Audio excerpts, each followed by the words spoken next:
नमस्कार दोस्तों, हमारी आज की कहानी का नाम है इस्तेमाल। पिछले 15 मिनट से सुजाता जी फ़ोन पर अपनी बेटी से बातें कर रही थी। सुनिधि कमरे में आकर चाय का कप टेबल पर रख गई, पर सुजाता जी की बातें थी कि ख़त्म ही नहीं हो रही थी। सुनिधि वापस रसोई में आ गई और अपना कप लेकर बाहर सोफे पर आकर बैठ गई। थोड़ी देर पहले तक सासू माँ रसोई में आकर खुशी खुशी बता रही थी कि क्या क्या बनाना है, लेकिन सुनिधि के एक सवाल ने सब कुछ पलट कर रख दिया और उस एक सवाल के कारण काफ़ी हंगामा हो गया और सुजाता जी ने सुनिधि को बहुत कुछ सुना दिया। सुनिधि ने आज उन्हें सच का आईना दिखा ही दिया। पर कई बार ऐसा होता है कि इंसान खुद गलती करता है और अपनी गलती मानता भी नहीं। बस वही हाल सुजाता जी का था। पिछले 2 दिन से सुजाता जी क्या बनाना है, कितना बनाना है, समझाए जा रही थी। आखिर सुजाता जी इस घर की मुखिया जो ठहरी। उनके इस घर में उनका बड़ा बेटा राजीव, बहू सुनिधि और उनके 2 बच्चे यश और नव्या रहते हैं। वहीं छोटा बेटा रोहित अपनी नौकरी का बहाना कर पत्नी रीना और बेटी सानवी के साथ इसी शहर में कुछ ही दूरी पर रहता है। एक बेटी भी है गरिमा, जिसकी शादी हो चुकी है और वो अपने ससुराल वालों के साथ इसी शहर में रहती है। अब आते हैं असल मुद्दे पर। कल शीतलाष्टमी है। इस दिन सब लोग ठंडा खाना ही खाते हैं। इस कारण घर के सभी सदस्य कल ठंडा खाना ही खाएंगे, इसलिए कल के खाने की तैयारी आज ही करनी थी। अब कल का दोनों वक्त का खाना, साथ ही आज का खाना, कुल मिलाकर 3 वक्त का खाना बनाना था और खाने में भी कम वैरायटी नहीं बल्कि बहुत सारी चीज़ें बनती थी। 2 तरह की सब्जी, पुए पूरी, दही बड़े, नमकीन मठरी, मीठे पेठे, मूंग दाल हलवा, गुजिया, 2-3 तरह की चटनियाँ, शक्कर पारे आदि। सूखे सामान के लिए तो एक दिन पहले भट्ठी लगती थी। काफ़ी काम फैल चुका था और करने वाली सिर्फ अकेली सुनिधि। उस पर भी सबसे बड़ी बात यह कि खाना सिर्फ इन 5 लोगों का नहीं बनेगा, ननद और देवर के पूरे परिवार के लिए बनेगा। देवर देवरानी की शादी को भी 7 साल हो चुके हैं, पर शीतलाष्टमी पर कभी मदद कराने यहाँ नहीं आती। बस पूजा करने और रीति रिवाज के समय यहाँ आती है और अपनी उपस्थिति दर्ज कराकर खा पी कर निकल जाती है। जाते जाते शाम का खाना भी पैक करा कर ले जाती है। वहीं ननद की शादी को भी 13 साल हो चुके हैं, पर सुजाता जी का नियम है कि वो बेटी के घर खाना जरूर भेजती हैं। ननद के पूरे परिवार के लिए दोनों टाइम का खाना यहाँ से पैक होकर जाता है, इसलिए ननद रानी को भी शीतलाष्टमी पर ज़्यादा मशक्क़त नहीं करनी पड़ती। वो तो बस रोटी राब बनाकर रख देती है और उसी से दूसरे दिन दोनों सास बहू पूजा कर लेती हैं, क्योंकि पता है खाना तो उसके मायके से आ जाएगा। अब बची सुजाता जी। हाँ, वो रसोई में मदद करने ज़रूर आती हैं, पर थोड़ा उम्र का तकाजा है और थोड़ा सास होने का रौब, इसी कारण मदद कम करती हैं और ताने ज़्यादा मारती हैं। और सुनिधि सब कुछ सुनकर भी परिवार वालों की खुशी के लिए चुपचाप काम कर लेती थी। लेकिन इस बार सुनिधि की तबीयत ठीक नहीं थी। उसे आए दिन माइग्रेन की शिकायत हो रही थी। कल भी भट्ठी चालू थी, लेकिन कल सुनिधि को माइग्रेन की समस्या हो गई, जिस कारण से ज़्यादा कुछ नहीं बन पाया। कुछ सूखा सामान बन चुका था, लेकिन अभी भी काफ़ी सूखा सामान बाकी था। ऊपर से आज ही सारा काम पूरा करना था, क्योंकि सामान पैक होकर ननद के घर जाना था।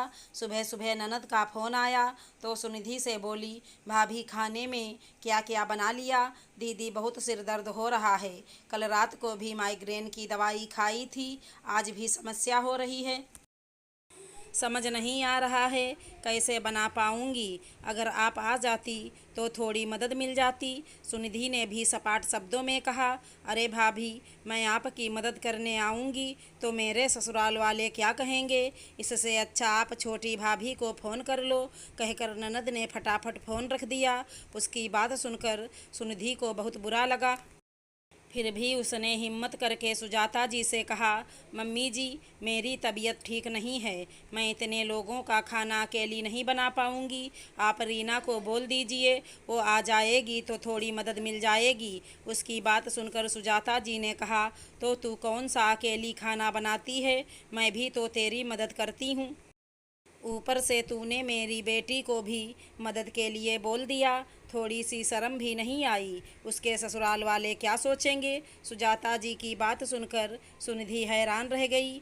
आज पहली बार ननद से मदद के लिए सवाल क्या किया। उसने इतनी जल्दी अपनी माँ को फ़ोन भी कर दिया, पर फिर भी बोली, मम्मी जी ये सब बाद की बात है। अभी तो आप रीना को फ़ोन लगाइए। मैं क्यों फ़ोन करूं? तू खुद ही कर ले। छोटे ननद और देवर सुहा नहीं रहे तुझे। घर की बड़ी बहू है तू।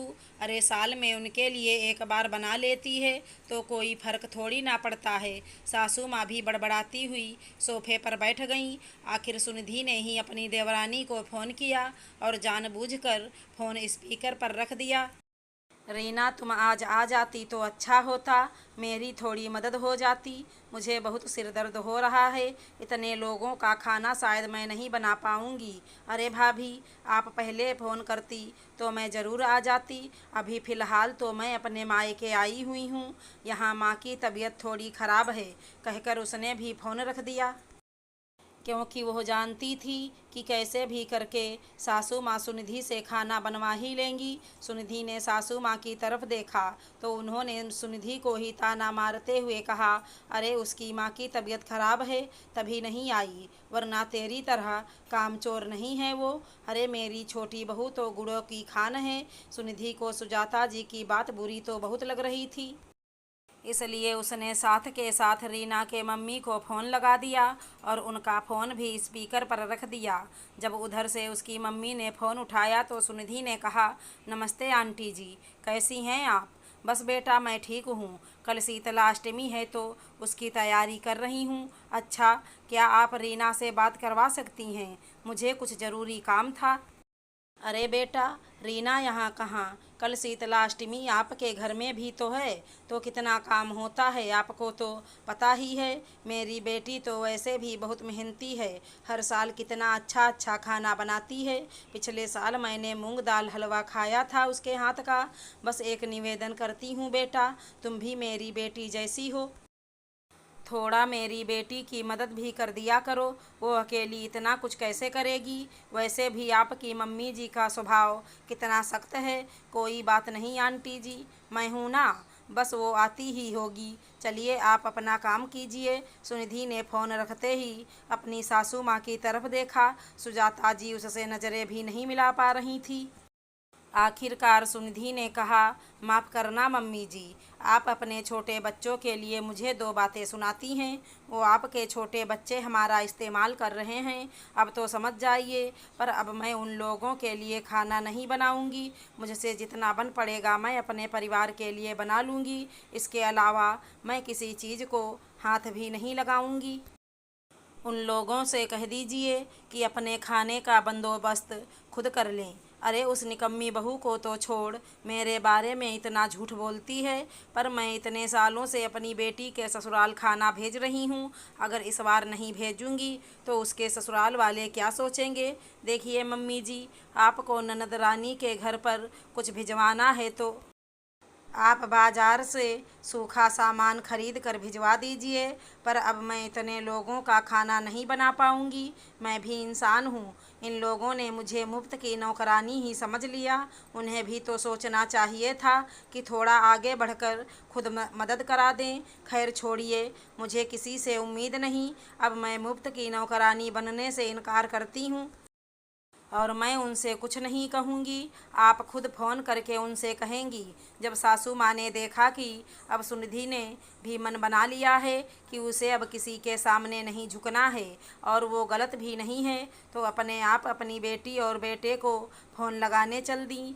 खैर सासू माँ थोड़ी देर बाद हाल में आईं और सुनिधि के पास सोफे पर बैठती हुई बोली, बहू एक काम कर, तू रोटियां सेक ले, मैं मीठे चावल और राब बना लेती हूँ। बाकी किसी को कुछ खाना होगा तो बाजार से मंगा लेंगे।